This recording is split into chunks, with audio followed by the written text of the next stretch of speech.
Allô Facebook, bon dimanche.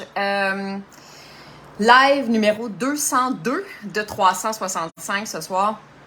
7h15, il est tard parce que je faisais des boîtes avec ma soeur puis mon neveu qui est venu, mon neveu qui emménage dans son premier appartement à vie. Et donc, il est venu chez sa tante chercher des affaires pour meubler son appartement. Fait que là, défait des étagères, défait des bibliothèques, meubles, machin, bref. On gosse là-dessus depuis un petit bout. Ils viennent de partir. Là, j'ai fait « Mais j'ai un live à faire, moi! » Alors, me voici. Vous devez être en train de manger, de chiller en ce dimanche soir. Ça va être bref. Je voulais faire un petit rappel ce soir concernant la puissance des routines matinales. J'en parle beaucoup dans le cadre de mes pratiques, de ma pratique. En fait, j'en parle beaucoup dans mes programmes avec mes clients en privé ou dans mes programmes de coaching de groupe parce que c'est tellement puissant. Dans l'idée où on veut reprendre les rênes de notre vie, dans l'idée où on veut avoir plus d'emprise sur notre état physique, mental et l'état de notre vie et notre destin, ben une routine matinale, c'est une façon de vraiment reprendre les rênes de notre vie de façon super efficace. C'est quoi une routine matinale? Ben, je vais vous donner des pistes. En fait, moi, je vais vous dire ce que je fais. De façon générale, une routine matinale, c'est vraiment pour installer l'état dans lequel on veut être dans la journée qui s'en vient devant nous ou bien dans la semaine qui s'en vient. Je décide de faire ça aujourd'hui, un dimanche, parce qu'il y a une nouvelle semaine, je vous annonce, qui commence demain. Et ben c'est toujours bien de commencer. En fait, je pense que chaque début de semaine est l'occasion de recommencer à neuf, d'intégrer une nouvelle habitude, d'aller au bout d'engagement qu'on a envers nous-mêmes, notre santé, etc. Et ça peut prendre la forme d'une routine matinale. OK. Fait que moi, la première chose que je fais, c'est que dès que je me réveille, avant même de me brosser les dents, toute ma vie, là, la première chose que je faisais quand je me réveillais, c'était de me diriger vers la salle de bain pour me brosser les dents. J'ai une de mes maladies mentales, c'est d'avoir les dents sales. J'ai vraiment beaucoup de difficultés à gérer ça, à vivre avec des dents qui sont pas nettoyées. Ça pour dire que ça a été ça la première affaire que j'ai faite toute ma vie jusqu'à il y a 2 ans, à peu près. Un an et demi, 2 ans, 1 an et demi. 1 an et demi, 2 ans. Je me suis mis à me diriger directement vers mon spot de méditation. L'hiver, il y a un endroit, l'été, il y a un différent endroit. En fait, cet été, ce que je fais, c'est que je médite à l'extérieur. Je médite dehors, sur le balcon où il y a un soleil, pour absorber les rayons du soleil. Il y a une raison pour ça. Déjà, ben, ça aide à rebalancer notre rythme circadien. Ce qui veut dire que ça nous aide à ce que la mélatonine elle commence à se créer, se synthétiser pour en vue qu'elle soit libérée le soir quand le soleil se couche.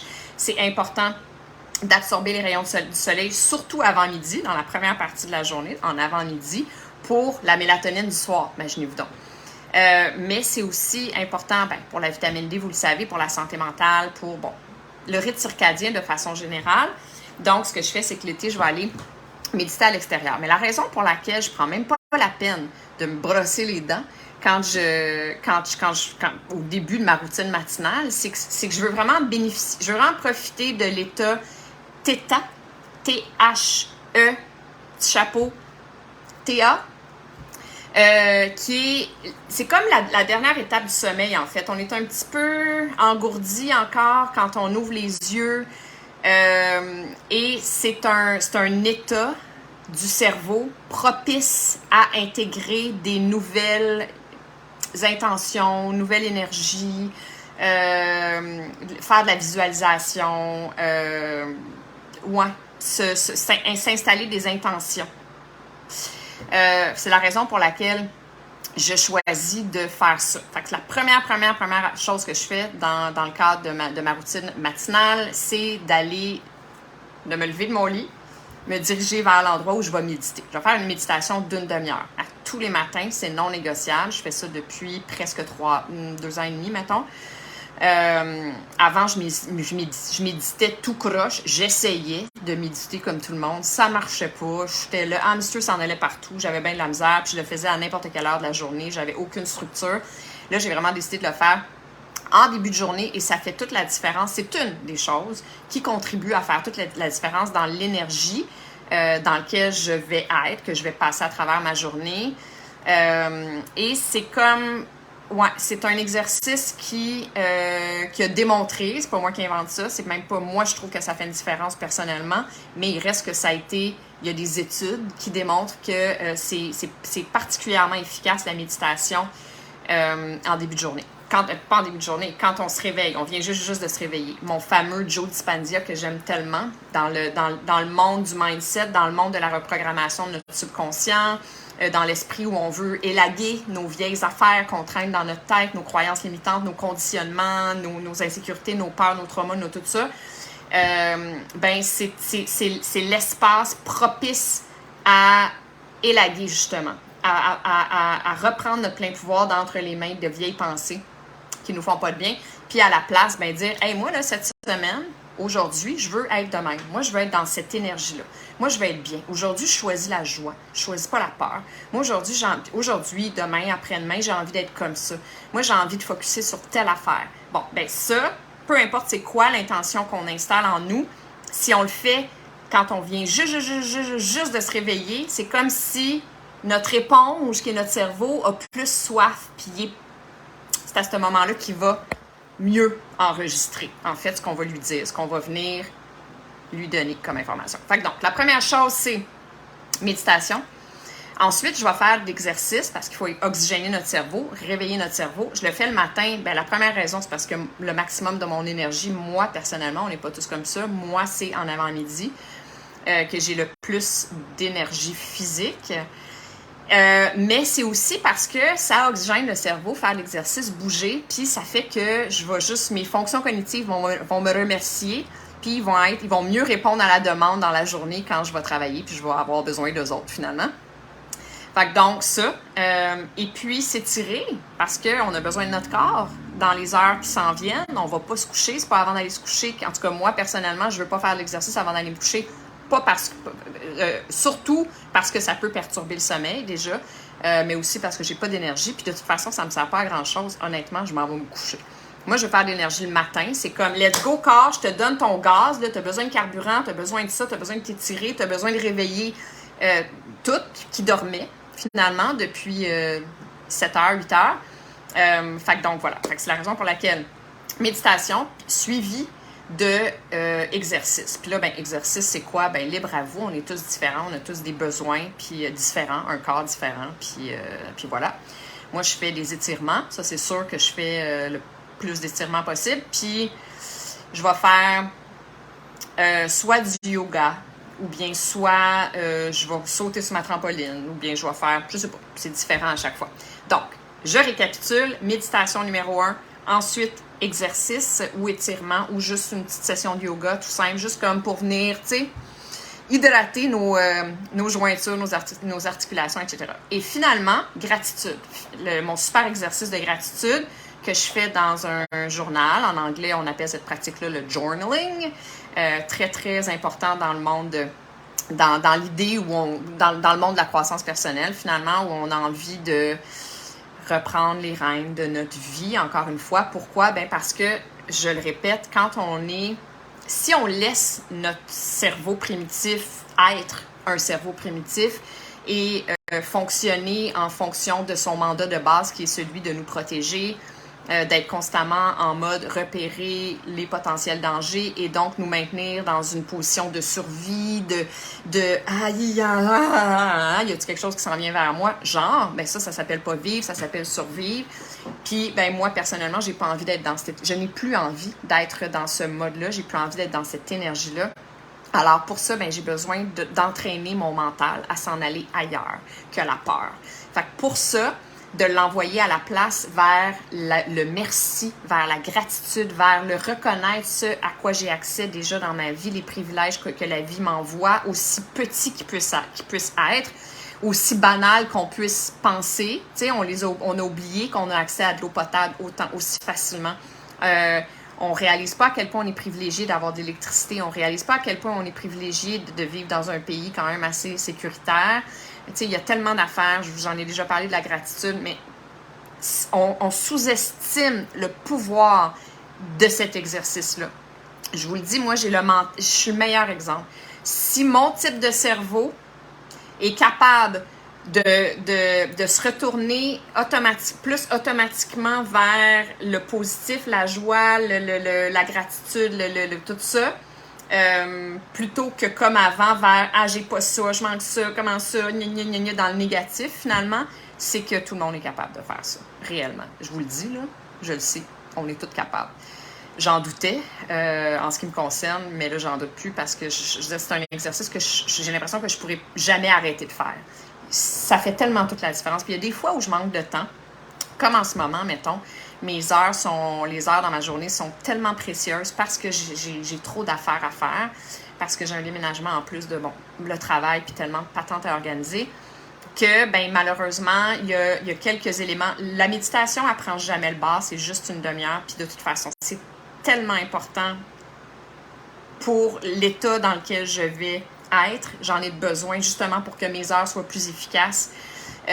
Mais la gratitude a pris le bord un peu, puis ça fait une différence. Je le vois que ça fait une différence dans le sens où j'ai l'impression que je vais avoir plus tendance à être négative, tout simplement, quand je ne vais pas avoir fait mon exercice de gratitude. Puis là, l'exercice de gratitude, pour ceux qui ne savent pas c'est quoi, on peut le faire dans n'importe quel cahier, carnet, whatever, un cahier de notes que vous avez, mais ça peut être aussi, il y en a plein des journaux de gratitude. Moi, j'en ai fait que j'offre à mes clients. Je vais me mettre à les vendre sur le site d'ailleurs, tu sais, genre 5$, là, c'est quand même, il y a 100 pages de gratitude, puis il y a d'autres exercices aussi pour plein de différentes raisons. Mais les pages de gratitude, c'est 6 gratitudes, puis 6 visualisations et une intention. Donc, ça veut dire que les 6 gratitudes, c'est j'ai passé une belle soirée hier. Mon Dieu, que c'était chouette avec mon ami Jean-Guy. J'ai passé une belle soirée avec Jean-Guy hier. Merci la vie. C'était précieux comme moment. Mais ça peut être aussi, c'est un exemple banal que je répète souvent, la caissière à l'épicerie m'a fait un sourire. Ça m'a envoyé une énergie belle. Ça m'a comme réconcilié avec, je sais pas, avec les inconnus, avec... peu importe. Merci la vie. J'habite dans un beau quartier. J'aime mon quartier. Merci la vie. Peu importe, OK? C'est gratitude. Ça peut être aussi, hey, je suis quelqu'un de résilient dans la vie. Je suis quelqu'un de drôle. Les gens apprécient ça de moi. Je suis quelqu'un de généreux. Wow, j'ai eu ça, moi, comme cadeau. Bon, je travaille dessus. J'ai quand même une petite part de responsabilité, mais il reste que j'ai quand même hérité de certaines affaires. Merci la vie, quand même. Je suis quand même un humain correct, tu sais, genre. Fait que, gratitude. Ensuite, visualisation. Visualisation, c'est, faut parler au moment présent. Il y a une étude derrière, c'est pas une, il y a plusieurs études qui expliquent la raison pour laquelle quand on installe des phrases de la visualisation, il faut parler au présent. Visualisation, là, ça veut dire, moi, là, dans 1 an, j'ai un chalet. Moi, dans 5 ans, j'ai un enfant. Je suis bien. Dans 1 an, je respire plus profondément. Je suis plus en paix dans mon cœur. Je suis moins stressée. Je suis moins anxieuse. Dans quelques mois, je dors bien. Je veux me réveiller en me sentant complètement régénérée. J'ai eu des bonnes nuits de sommeil. Peu importe c'est quoi. Okay? Ça, c'est toutes des visualisations. Autant que ça peut être dans le matériel, que ça peut être dans l'émotion, dans le ressenti, dans le physique, dans le mental. Peu importe c'est quoi vos visualisations. L'idée, c'est de les nommer en parlant au présent parce que le mental, le subconscient ne comprend pas le passé puis le futur. Fait que pour vraiment comme... Là, c'était vraiment en disant de la visualisation, tu es en train de reprogrammer ton mental. Littéralement. Tu es en train de dire à ton mental ce à quoi croire, ouais. je ne vais pas rentrer dans la théorie derrière ça. Ceux qui connaissent mon super mentor, Joe Dispenza, savent de quoi je parle parce qu'il explique cette théorie scientifique-là. Parce qu'on parle de la science quantique. J'en ai parlé à 2-3 reprises. C'est un espace d'énergie, en fait, où tout est possible. Parce que si vous avez entendu parler du fameux livre Le Secret, ou bien de la loi de l'attraction, en fait, c'est ça, c'est la loi de l'attraction, le livre Le Secret ou le film Le Secret, c'est la loi de l'attraction, et c'est ça. C'est cet espace-là qu'on appelle l'espace quantique où on recrée des choses, où on réinvente les choses. T'sais, alors, la visualisation, ben, c'est dans cet esprit-là. C'est de dire, moi, je veux ça, je choisis ça, j'y crois, je le dis à mon cerveau de croire à ça parce que mon cerveau va créer des neuropeptides, de l'énergie. Là, on est vraiment dans la spiritualité, là. Mais c'est ça. Puis, moi, j'y crois. Ne serait-ce que, écoute, j'ai-tu quelque chose à perdre? Non, j'ai rien à perdre. Puis, j'y crois parce que ça émane une certaine énergie en moi qui me fait sentir bien. Puis ça, c'est concret. Puis ça, je le ressens. Puis ça me rend service. Ce qui me rend pas service, c'est de pas croire, c'est d'être pessimiste, c'est d'être fataliste, c'est de penser que moi, je suis née pour un petit pain, puis c'est comme ça, puis je fais partie d'une catégorie qui fait que moi, ben non, moi, j'aurais pas une grosse maison sur le bord d'un lac comme Madeleine. Ben, tout ça, là, ça me rend pas service de penser comme ça. Ça va dans la logique des choses, mais pourquoi être logique? Tu sais, puis là, il y a des gens qui vont dire, ben oui, mais là, c'est parce que tu te fais des faux espoirs, puis si tu l'as pas, tu vas être déçu. Non, non, non, je pense pas comme ça. Je serais pas déçue. Puis, peu importe, je m'en vais pas là. Pas besoin de penser à ça. Encore une fois, ça me rend pas service.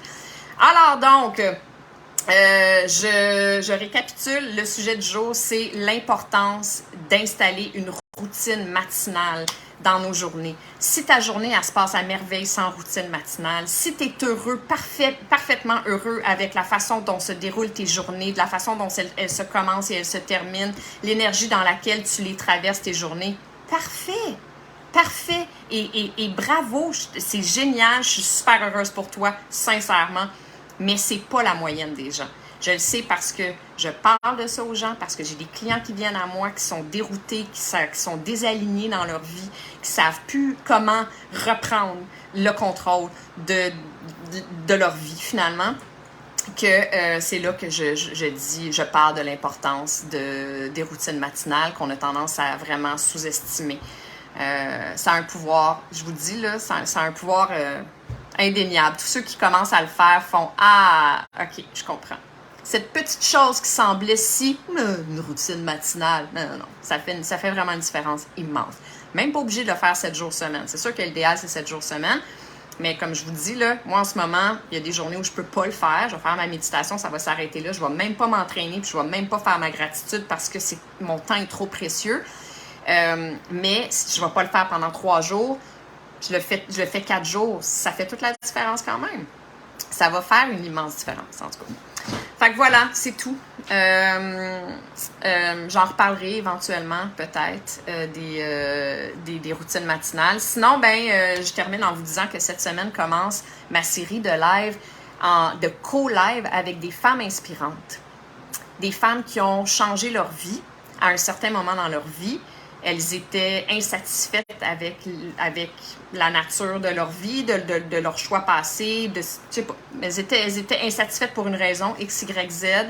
Elles n'ont pas nécessairement frappé un 18 roues sur l'autoroute comme moi un jour qui les a obligées à reprendre les rênes de leur vie, à faire à se transformer, à se guérir de façon holistique et tout ça. Il y en a qui l'ont fait avant, imaginez-vous donc. Puis d'ailleurs, c'est avec une d'entre elles que je vais casser la glace mardi. Émilie Mignot, qu'elle s'appelle. Puis elle, son message qu'elle m'a envoyé, c'était « Hey, moi, un jour, là, j'ai vu le burn-out au bout du tunnel. Là. Moi, c'était pas la lumière au bout du tunnel. Moi, c'était le burn-out qui clignotait de même. Puis je l'ai vu et j'ai décidé de reprendre ma vie avant d'arriver à ce burn-out-là. Et c'est là que j'ai fait « Ah ben, tabarnouche, tu réponds à ma question. » La fameuse question que j'explore si souvent, qui est celle de me demander constamment si c'est possible pour les humains de se réveiller avant que la vie les rattrape. Est-ce qu'on est capable de vraiment faire ce qu'il faut, passer à travers, passer à travers l'inconfort, parce que c'est inconfortable de changer les choses, de se transformer, de guérir, tu sais, c'est inconfortable. C'est la raison pour laquelle on le fait pas.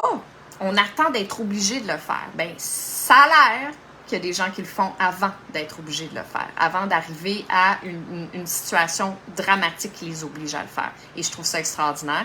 Alors donc, voilà, on va commencer avec ça mardi. Je vais vous partager on va faire des conversations. On va être là en live, on va se parler, puis j'espère que vous allez être là pour écouter tout ça.